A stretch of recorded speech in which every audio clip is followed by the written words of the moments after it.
ئەحمەد دڵزاری شاعیر ١٢٠مین مۆمی تەمەنی داگیرساند. ناوی تەواوی ئەحمەد مستەفایە و لە بنەماڵەی بەناوبانگی حوێزیە. ئەو لە 1920 لە شاری کۆیە لەدایک بووە. بەم بۆنەوە شارپرست چەپکە گوڵێکی پێشکەش کرد. ئەمڕۆهەینی 1 کە ڕۆژی لەدایکبوونی ئەحمەد دڵزاری شاعیر بوو. ئەگەرچی شاعری ناوبراو بە تەمەندا چووە و باری تەندروستیشی باش نییە، بەڵام شاعیر باسی لە هەندێک لە بیرەوەریەکانی خۆی بۆ شارپرست کرد.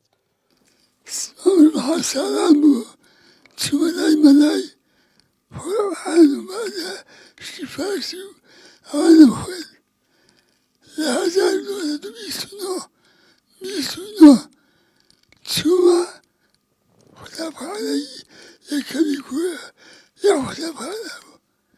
چوومە لەوێش ئیبتیدایم تەواو کرد، مەتۆسەم تەواو کرد. دوای لە کوێە سانەوی نەبوو، نەمخوێن.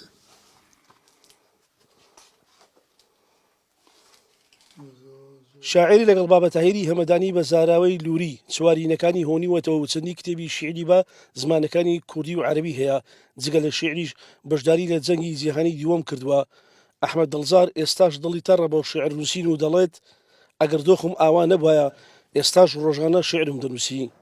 نەخۆشی نەبی ئێستاش دەتوانم شێعر بنووسم. وا پار و پیرەوەدا بە زۆر نووسی و پاریش کراوە. دواشەی بابەتانی زۆر کەس وەرگێڕایە، بەڵام بە ئێعترافی هەموویان باشی تەرجەمە دێتم. بابەتانی هەمەدانی ئەحمەد دڵزاری شاعیر لە ساڵی 1950 بە ئەندامی یەکێتی ئەدیبانی عێراق وەرگیراوە. لە ساڵی 1970 بە ئەندامی یەکەم دەستەی بەڕێوەبەری یەکێتی نووسەرانی کورد هەڵبژێردراوە. لە نێوان ساڵانی 1974 بۆ ساڵی 1970 نوێنەری بەرەی نیشتیمانی وە لە لیژنەی هەولێردا.